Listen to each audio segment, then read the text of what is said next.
Today on Inspirational People, Inspirational Stories, I'm delighted to be joined by Evanne Kilmurray. Evanne, welcome to the show. Thank you very much, Doug. Just for those of you who may not know, Evanne is the CEO of ICE, which is Inner City Enterprise, which is a not-for-profit charity helping the unemployed get back into work or setting up their own business. And I had the pleasure of Evanne inviting me down to the ICE headquarters, where I got to witness it in actual action. And it's beautiful. I actually met some people there. I saw the impact that ICE has on people, and I saw how it can change lives. So having met this wonderful lady, I just knew I had to have her on the show. So Thank you very much.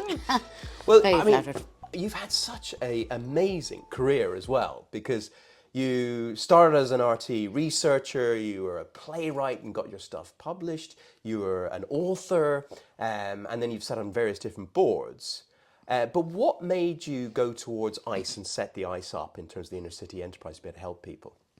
Yeah, I think I worked in the community sector for some time, and I worked in this place called the Unemployed Centre, and that was set up to help. There were about 12 organisations set up, centres set up, to help people to kind of, I suppose, combat the effects of long-term unemployment.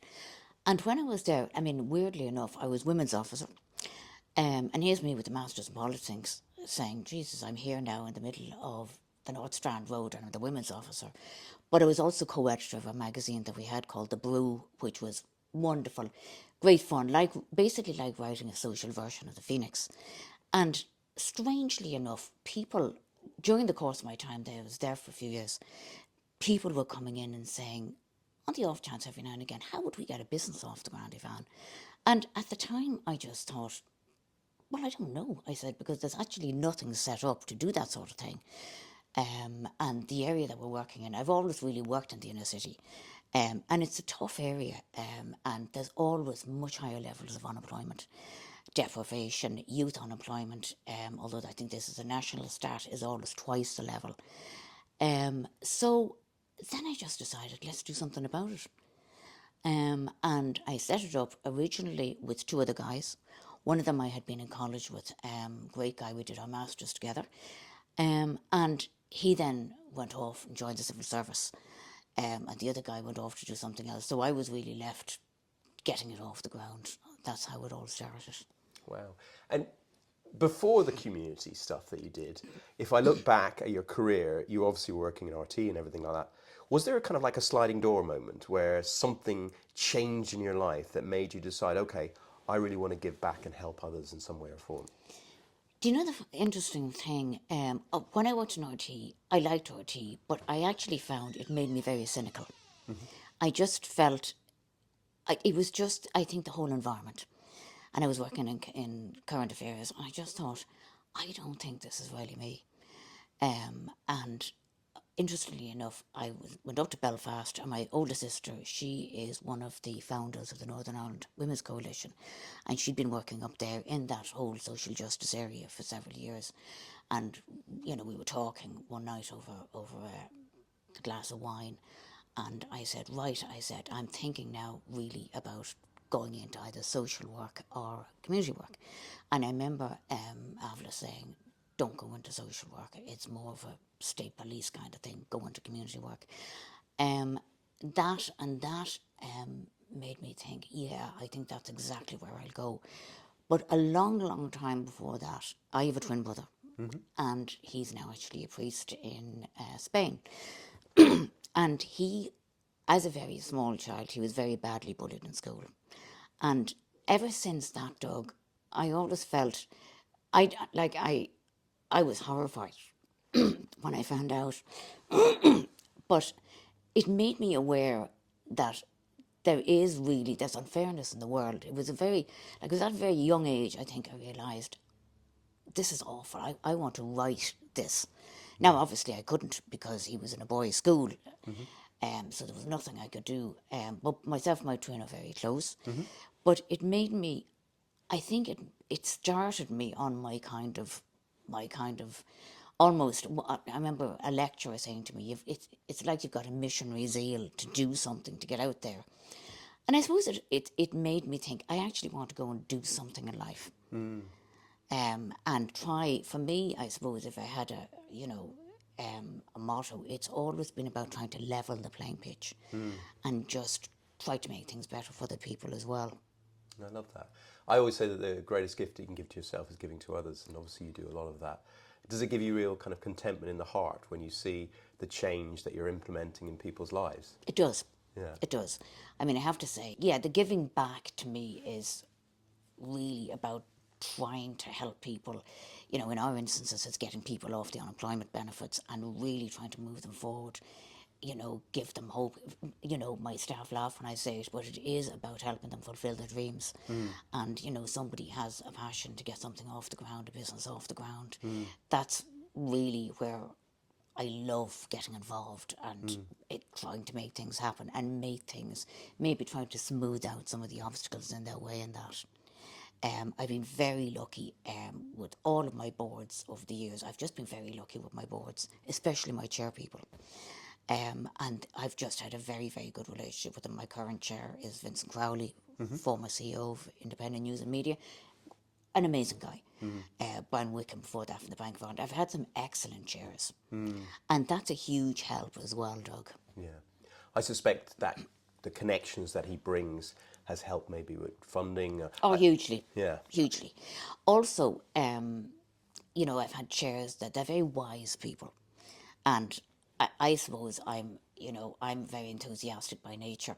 And Vincent is very good at pulling me back every now and again. I'm thinking, let's do this, let's do that. And he's there saying, hold on a moment. You know, so I suppose he stops me. I was in Meta there recently, and they were talking about scope drift. And it's about also, you want to do so much, but then you have to realise there is only so much I can do and focus on what we're doing well. And I think that's why, for me, it's about first and foremost, and I say this to my gang and work, if you keep the client front and centre, that's where you're going to be all right. You won't go wrong, you won't drift off. Yeah. And there's a variety of people. I've met some of them, obviously, that come in and come through the ICE programs. Do you want to just give the audience a little bit of an idea of the kind of things that you help people with and the paths that they may have gone down, just so people can get it in their head? Yeah. So somebody who's unemployed, and by and large, it's usually the Department of Social Protection that send people into us, or else kind of through contacts, or else word of mouth. So if you're unemployed, you go into the department and you say, right, I'd like to get a business off the ground, and they will send you in then to ICE. And then we will look at the business. So, and hopefully it's viable, you know. We have a very good, and I think you've met him, our enterprise manager, Brendan Finn, and they will talk to him. He will give, one thing we do, which a lot of other organisations don't do, is individual hands-on business advice and support. We do run a lot of courses and classes, but I think the individual one is the most important. Yeah. Because people have backstories, and, you know, I think in ICE, you nearly need to be a semi-counsellor as well, because you hear all sorts, you know, you're aware of that. And you've got to be kind of sensitive to kind of all the nuances that are coming in and out. And you need to be clued in, like, is this person serious about this, or are they kind of pulling our legs? So what we do is then we help them then get on to what we call the Back to Work Enterprise Allowance. So the Back to Work Enterprise Allowance, absolutely, probably the most important statutory aid I think the governments have ever done is it basically replaces the unemployment benefits for 2 years. So it gives you the chance to get a business off the ground without you looking over your shoulder thinking, Christ, you know, I should be really trying to get a job or whatever. But this gives you the opportunity to actually get a business off the ground. We get them through that. And then the next thing is building up their confidence. A lot of times they do not have the confidence, and you met some of our people. So what we do is we run everything we do as a charity. Obviously, it's free. We run a series of, as I say, 45 to 50 business training related workshops, probably about 10 to 15 networking events. And the networking events are hugely important because we're all meeting people on the same level as we are.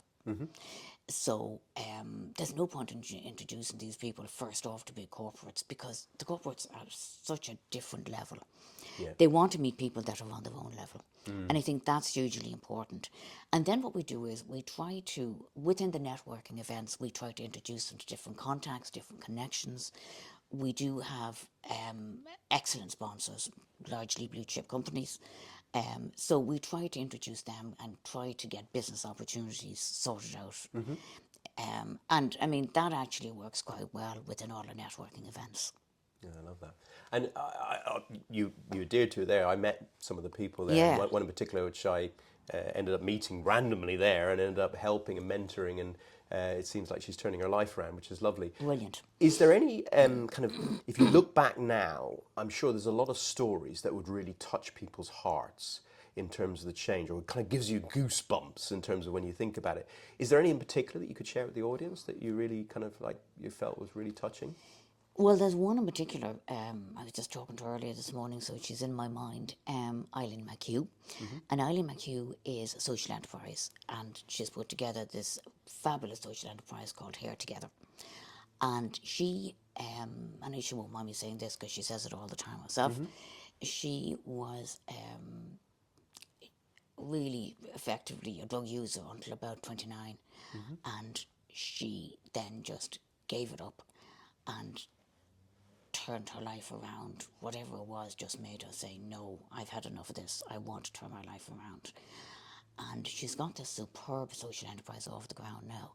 And what she's doing is, for all the disadvantaged and marginalised kids in Ballymun, she's introducing them into hair care and wellness. And she's basically kind of encouraging them to change their lives, anybody that's left school at an early age, etc., etc. So she's really helping now with all the kids in Ballymun. And she's just doing an incredible amount of work. She's getting a premises off the ground now as well. And I mean, she's just an incredible, like, it makes me humble when I meet her, because she's such a nice person. That's amazing, isn't it? Because you got like your, it's not social enterprise, but your charity then creating other charities or social enterprises as well. Yeah. So there's kind of like a knock-on effect of Yeah. positivity happening across the country and everything like that. And I know you're also a superb saleswoman. I don't know about that. And I know you networked amazingly to get the funding. And I know obviously you saw me interview Pascal Donoghue, and I know he helped a little bit as well. He did. There's a lot of stuff I think people don't know how lovely that Pascal does behind the scenes and doesn't take any credit for it. But And I'm also- giving him credit now because he's a super guy. Also helped by the fact that he's a local TD. Yeah. So he really has no escape. So the odd time, I have to admit, although he'll probably scream when he hears, I have to admit, I have been kind of upstairs, kind of getting myself organised, probably getting ready to go to the gym. And you see the kind of the Fine Gael bandwagon just a little bit up the road. So whenever I do need something, I usually occasion myself to race down the stairs, put on maybe some gardening gloves, be there weeding the flower bed. And of course Pascal and the gang sail by, so there's always an opportunity to nobble them. Yeah, very But good. just another very funny story about Pascal, but poignant, and I think this kind of tells the guy Pascal is. We were, years ago, he was only a young fella then, and myself and my daughter were going through Phibsborough, and Nicole was probably about 9 or 10 at the time, and she saw a photograph of Pascal in the window, and she said, "Mum, God, he's gorgeous." And I was laughing. I said, "Well, you know, that's Pascal Donoghue, and he's going up for Fine Gael." And she, at 10, she wrote him a little note. She insisted on going to the constituency office and saying, "Dear Pascal, I think you're lovely. I hope you get elected," or something like that. So that was grand. And I was laughing about it. So then that afternoon, about 2:30, 3 o'clock, a ring at the doorbell. I go out, Pascal. Wow. I'm looking for Nicole. And of course Nicole was mortified. I mean, it was so funny. And he said, "I just came to thank you so much for getting in touch and really appreciate the good wishes." But, and I must, the next time Pascal talks at an event, I must say that, just to his credit, it kind of gives an indication of, you know. Character, Yeah. And I always say that like attracts like. So obviously that's why you know, very much same kind of ilk in terms of yourself, in terms of community, helping others, and really trying to give back to create positivity in Dublin and Ireland and everything Yeah. like that. Is there anything you think that we as a country or the government or even the world could be doing to help, you know, the unemployed, or helping organisations like yourself in some way or form? Yeah, I mean, I think it's very important. I think, you know, schemes like the Back to Work Enterprise Allowance are very important. I do think the Back to Work Enterprise Allowance was previously 4 years, and then it was moved to 3 years and then down to 2 years. I sometimes think in some instances it'd be very helpful to have the Back to Work Enterprise Allowance lasting for 3 years to give people more of an opportunity.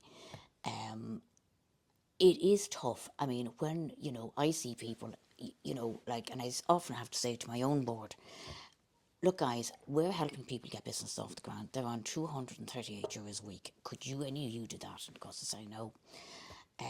And if there were other kind of benefits, I know there is, there's a small amount, I think it's 2,500, that you can access within the period of being on the Back to Work Enterprise Allowance. I think maybe a longer Back to Work Enterprise Allowance period, now that's probably an impossibility given current finances. But I do think if there was probably more of a financial aid, maybe, you know, even extend the 2.5 to 5 grand, because it's, you know yourself, it's things like setting up websites. I mean, obviously the whole social media is hugely important now. And they just don't have access to that kind of capital. I also think in terms of the whole social enterprises are hugely popular now. We're coming up the straight, but I suppose I would say Scotland is way ahead of us. I think more could be done in this kind of area. Again, social enterprises, and this is what Eileen is doing with Hair Together, it's very much more, ICE is a social enterprise where the mission is social, but you obviously have to try and have some kind of tradability or some level. You need to be able to sustain yourself financially as well.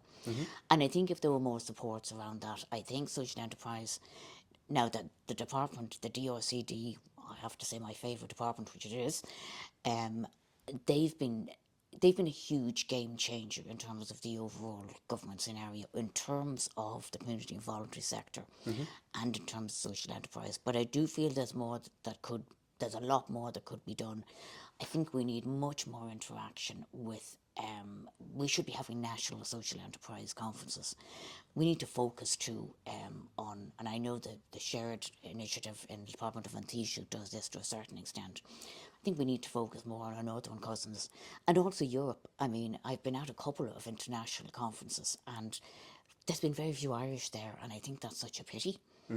And we just need to broaden our spec, I think, as well.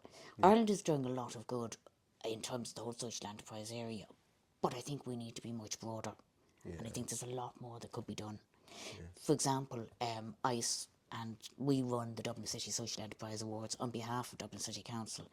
No other local authority in Ireland has gotten an awards event like that off the ground. And we're in the process actually of shortlisting at the moment, but we're now hand-holding 52 social enterprises. And if more counties were doing that, and it's not rocket science to set something like this up. Absolutely. As the leader of ICE and the CEO, obviously you're managing people and you've got to measure, obviously, success. I also have a book called Charge Yourself Up to Success. And success isn't just about money, but it is about, you know, the impact that you're having. How do you measure success within ICE? And on a personal note, what does success mean for you? I think in terms of ICE, I suppose in terms of ICE, you look at, I suppose, as quantifiable supports. Over the last 11 years, we've helped over 1,600 new businesses get up and running. Now, those are the stats that you have to provide to get. A third of our funding is government, and then 2/3 is private sector. So the stats that the government will want will be the number of businesses that you get off the ground. But it's the soft supports that I think are just much more important. It's being there. It's being there to help. It's being there to be a shoulder to cry on in some cases. and it's being just totally supportive. And that's the reason why I was so keen to establish Social Enterprise Hub. The place we were in previously, it just wasn't conducive. It wasn't a soft, comforting, nurturing, safe space. Yeah. You went into your room and effectively it was a bit like locking yourself into a cell. And anytime I came out of that cell, I nearly felt guilty. I thought, oh my God, I'm escaping. But in ICE, and you've been there yourself, it's just that warm, encompassing space. And I think also the fact of just being able to kind of network and, bring people together. And just an interesting, I'm just thinking about self-support. So because now we have the hub, I was able to have a St. Bridget's Day event for the first time, which was wonderful. We had a shaman there and, everybody was thrilled with the shaman. Lovely. But so a large amount of our people would be Ukrainian. Because I went to the Ukrainian ambassador, a week after Russia invaded, we went, myself and my chairman, and said, we can help people. Your people get businesses off the ground. It's a free service, we're a charity, why wouldn't we? And we have been doing that. But at the Bridget's Day event, several of our Ukrainian people were there, a lot of female entrepreneurs there. And these are people that are, these are women that are well set up, that, they're beginning to get their business up and running. Outwardly, you would think they were quite happy. And towards the back of the room, and we've got this large space, I noticed several of them crying. And I thought to myself, God, why aren't they crying? Everything seems to be going all right for them. And, this is a happy occasion. And went over anyway after the event kind of had calmed down. And we were chatting and they said, look, it's the trauma. We're here, but we don't know what's going to happen. Do we stay? Do we go? If we go, what's left of our lives over there? The whole place is in a state of chaos. Ukraine is going to have to be rebuilt. And it's the whole lack of security, lack of rootedness, connectedness.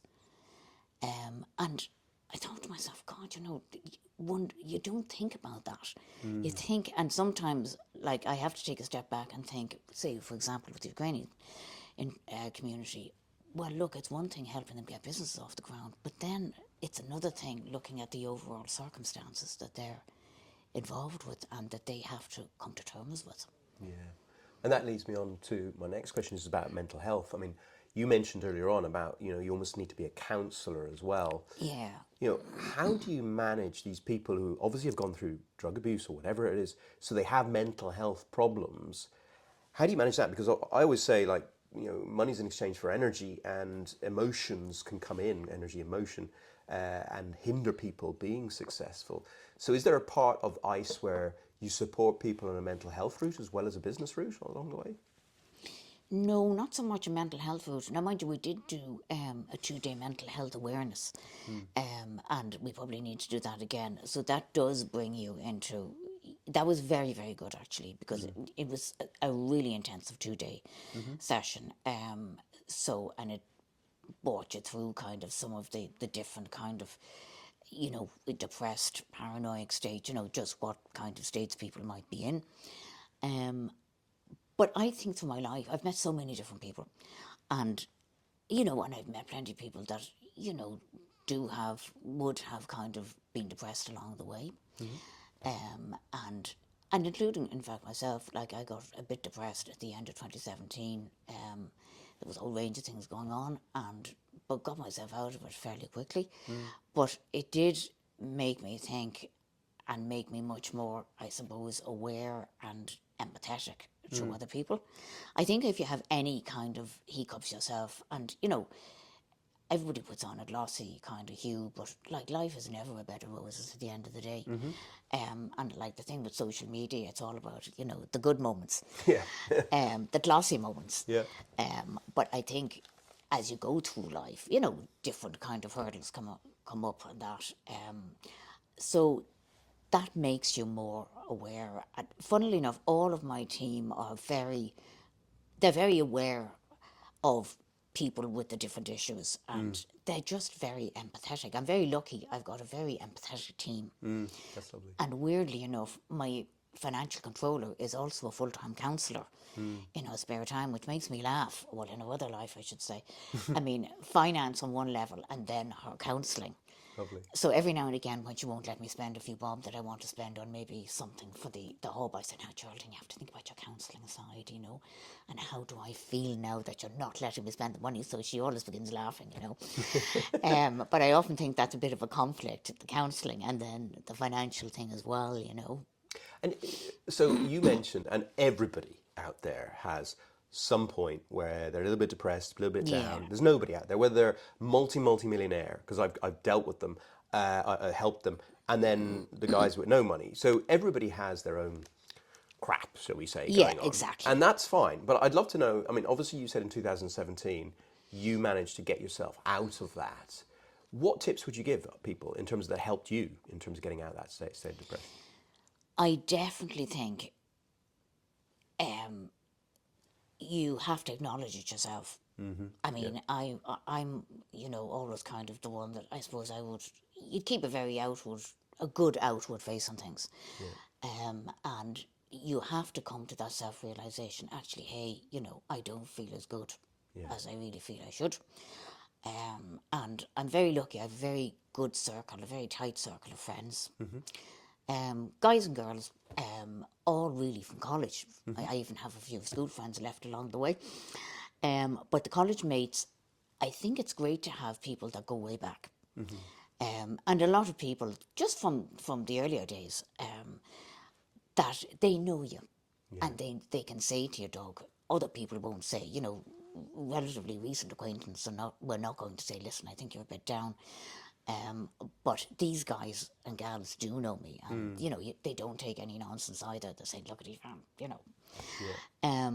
I think the other thing too is I have two fabulous daughters, Nicole and Danielle, and Nicole's 25, Danielle's 28. And I think for me, I knew I was, even though I thought, okay, right, I'm a bit down, I knew I was going to get through this because it was about the girls for me. It was about getting back because I needed to be as good as I could be for the girls.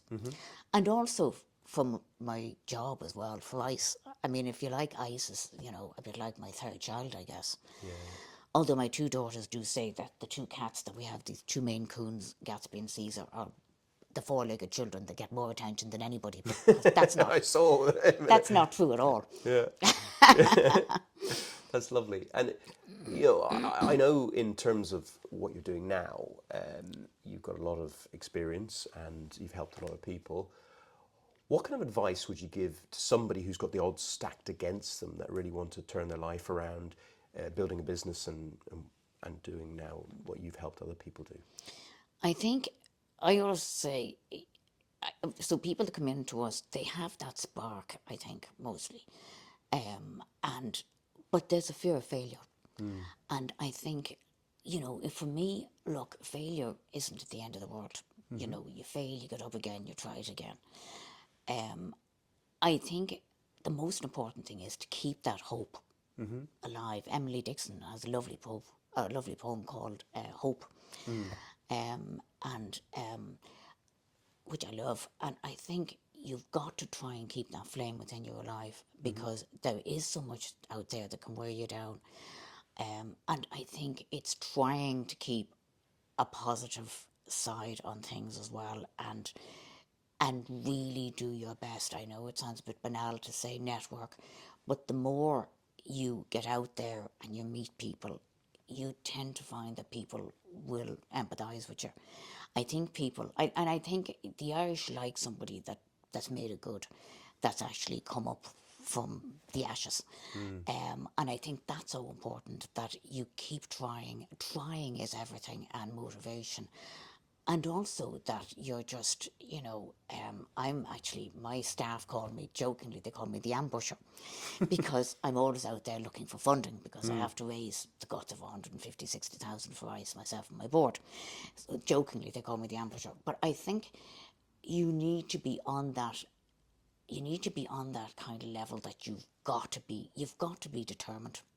It's determination and grit that really gets you where you want to go. And when I first got ICE off the ground, people thought I was crazy. I mean, a lot of my college friends would say, God, you know, what are you doing now?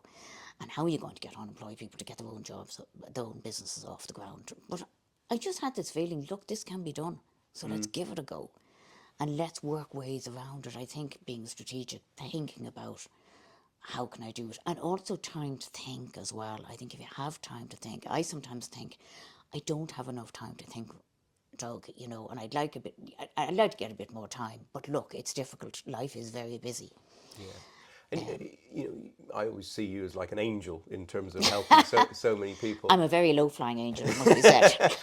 But you know, there's probably other people out there that would love to set something up, but different, like yours, to be able to help people. And it might not just be in unemployment. It might be to do with mental health or whatever it might be. How, of the learnings that you've had in terms of setting up a charity and a not-for-profit, what advice would you give to somebody out there who suddenly decides, you know, I want to do what Evanne's doing in a different field or similar field to help more people? What are the learnings that you've seen? Like, for example, you mentioned about funding. How did you get out there and get that funding? You mentioned networking, but how did you network? Where did you network? Who did you speak to be able to bring that in and build a business as such or build a charity? Yeah, I mean, I think, I suppose I was lucky to a degree that I had been on 3 state boards, so I had a bit of that network. But when I first got ICE off the ground, it was literally writing to people. I mean, when I fundraise, I mean, and I you know, and it's no word of a lie, it's literally cold calling. And I mean, I'm like a mini vulture in the business section, especially the weekend. So I kind of pour over the page and say, well, who can I contact? Who can I get in touch with? And I mean, with some of my board directors, Tony Cohan from Tesco, known as Tesco Tony. I mean, I saw an interview with Tesco Tony in the papers, and I said, no, that's a good vibe emanating from this interview. I think I like him. I think let's see if I can get in touch with him. And I did, and I went down. I remember going out to John Leary, kind of bit of trepidation there going on, you know.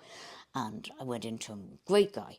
And not only did he agree to come on the board, but then he agreed to give me 15 grand for about 3 or 4 years thereafter. Brilliant. So I think it's literally being very aware of who you meet, and going to different events. I mean, I know that can be an unbelievable pain at times, and there are times you're thinking, oh God, I don't want to go to another event, but I think you have to in order to make those connections. Talk to everybody, I think. Talk to everybody. And people in the community and voluntary sector, by and large, are very helpful and they are very friendly. But I mean, even to the extent of what I was relaunching, we relaunched ICE in 2012, say, and I thought I wanted to make it bigger. So initially the first ICE had been only focused on Dublin 1 and 3. So I said, right, let's go bigger and better. So we decided we'd go for Dublin 1, 2, 3, 4 and parts of 7, 8 and 9. That was grand. And I mean, the inner city is a funny place in sometimes that the north side went talking to the south side in terms of the community sector. So we had to bring everybody together and say, look, would you all be interested in this? And everybody said yes. So at that stage, we put together a new board, a bigger board, and I was sitting waiting for my chairman in Buzzwells. Buzzwells is like my south side office because obviously it's handy, you know. I was sitting there in Buzzwells and quarter to 8 in the morning, I was having my cup of tea and Michael Noonan appears in, the then Minister for Finance, with 2 big burly kind of, you know, bodyguard types. So I thought, oh my God, that's Michael Noonan. So he went in past me to the restaurant, and the two guys, they took off. They were probably having a cup of coffee, and as soon as they took off, Michael was there and the fry was being served. I galloped into the restaurant, sat down and said, you don't know me, my name's Evanne Kilmurray, but it's like this. We're relaunching ICE. Do you think you could give us an hour of your time? And my then chairman, Brian Wickham, came in and I could see him covering his eyes saying, oh my God, I don't believe she's doing this. But I mean, that's literally the kind of thing I think you've got to take a bit of a risk. Yeah, I love that. You've got to be out there saying, look, how do I make this happen? And I think if you do it in, with I've always felt a good sense of humour gets you through a lot of life. Gets you out of a lot of pickles as well. But that's, as I say, my chairman was appalled. And of course, Michael Noonan came out, "Bye now." And Brian was trying to hide his head, thinking, "Oh God, this is just too much." I love that. And one of the things I mentioned earlier on as well, which was and I'll link it into what success is for you personally, and that doesn't have to be in work, and also linking into, you bring a lot of joy to other people. What do you do to relax and bring joy to you as a person?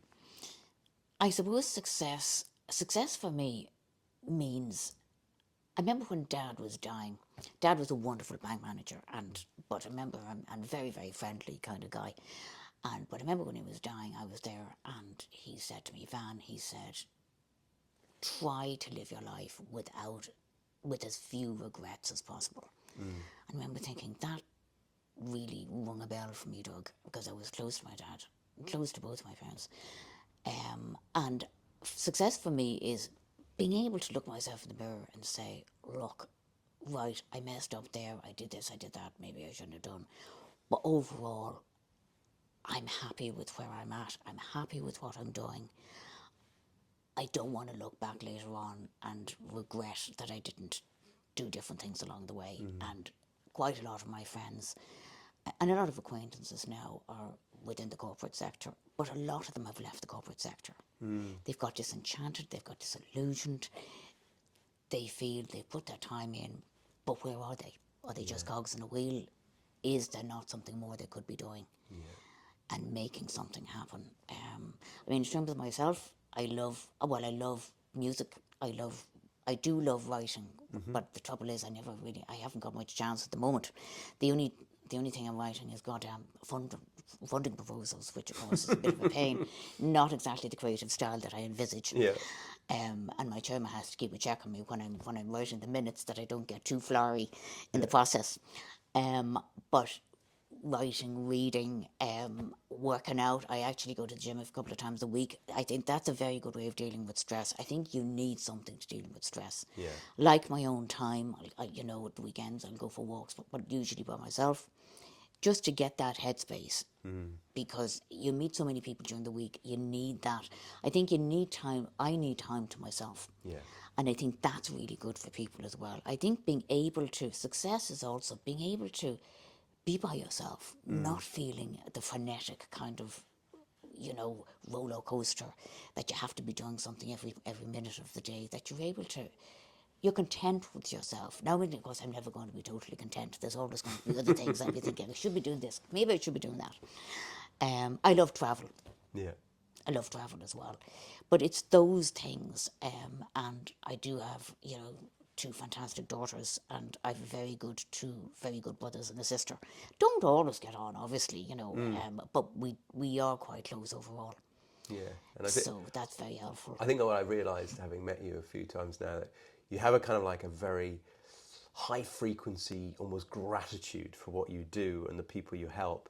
And I think when people can break down life into gratefulness for even the small things in life, like you mentioned about going for walks in nature or whatever that is, and appreciate that, because I'm sure, like me, I've worked with a lot of people. Some of them are blind; they can't see this beautiful areas that we live in, or hear the whistle of the wind. So I think it's so important to be able to be grateful, and you always seem so jolly and so grateful all the time. It's lovely. I think too. You mentioned about being blind. I think that, of all of the senses, I would absolutely hate to lose my sight, because you're right, it's about getting out there, seeing things. Reading, for me, I have to have books around me. I have loads of books around me. And I think books have been quite a large influence on my life as well, and I love, obviously I went through my phase of reading Dostoevsky, Solzhenitsyn, Tolstoy, and then now I love history, and I love historical thrillers and thrillers as well. Obviously, you said you haven't got much time, so you're working so hard with the ICE at the moment. Where would you see and where would you hope ICE to be, say, in 10 years' time? Well, I hope we get an awful lot more businesses off the ground. Obviously, I want to finish the Social Enterprise Hub, which is now called Hub on the Hill because it's on Constitution Hill. Yep. We've Which I've been, which is lovely. You've been. Yeah. We've managed to get phase one was completed with huge help from John Paul Construction. So we owe them a huge debt of gratitude. Very lucky to get a further 480,000 from the Department of Rural and Community Development, and that's down also to Darragh Cleary, who's the current minister. And then obviously we want to do phase 3, so I just might as well put it out there, we probably just need another 400,000 for that. However, we're in the process of working through phase 2 at the moment, so we'll get that done first. And look, success, maybe I'll get another enterprise hub off the ground on the south side.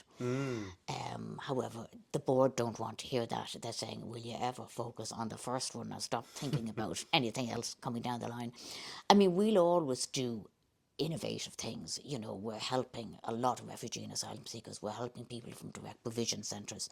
We're always going to be, for me, it's always about pushing the boat out and seeing how many people we can help and helping as many people as we can. And that, for me, it's the whole kernel of ICE, you know, to be there to help people. We're in a unique position to do that because we're not statutory. We're not really, we're a bit of private sector. We're kind of smack in the middle. We're kind of an odd little creature. But we can do what we do because we're small, we're agile, and we've got a great team working with us. So, and long may that continue. Absolutely. And is there anything we as community in Dublin can do to help you in any way or form? Well, I suppose, now that you mentioned it, I'm always, I mean, it's terrible to say, but I am unfortunately always on the fundraising trail because I have to raise the money to keep ICE free. So it's really me going in and talking to more corporates and seeing, you know, if I can influence them perhaps to get involved in the activities of ICE. We've been very lucky, but we obviously, you know, a sponsorship deal will run its course. It's usually 3 years, so it's now trying to find other potential sponsors along the way, and also mentoring. Yeah. Like we have a lot of really good mentors, and we'll always welcome mentors, because we've got more and more clients, and ICE can only do so much. There's 2 full-time and 4 part-time, so it is a bit like trains in the night at the moment. So the more good mentors we have as well from the private sector, the better. Brilliant, I love that. And final question, which I like to ask a lot of people is, obviously a long way away, but if you are 90 years of age, and I put you on a stage in front of 10,000 people, and I beamed it out on TV or my podcast to like the 8 billion people around the planet. So it was your legacy speech as such. What message would you like to leave with the world or the community in some way or form? I think perhaps if you set out to do something that's useful, that's good, it's amazing the energy that you generate. It's just amazing the way things happen, and we've attracted so much goodwill since doing this and having that presence. And I think it's about, if you do something, if you remain true to yourself, if you're authentic about what you're at and where you want to be and who you want to help, I think fate will smile on you. I think that's what I've noticed, and that might sound a bit trite, Doug, but I really, as I say, I think, you know, the hub has been a great example of that for me. That people are there, and I think genuinely people are, they're well motivated and they are good-willed, and I think people will reach out to help you. Yeah, I totally if you agree. put the time and effort in. And I love that because I always say that if you mention authenticity, and people say that love is the highest frequency of energy, but actually I think authenticity is the highest frequency of energy, because if you're living your true authentic self, your heart self, almost like your higher self, then you're going to be living with real passion and purpose and love. And that's obviously what you do. And on behalf of all of us here in Dublin, and I've worked with some of the Ukrainian guys as well, helping Yeah.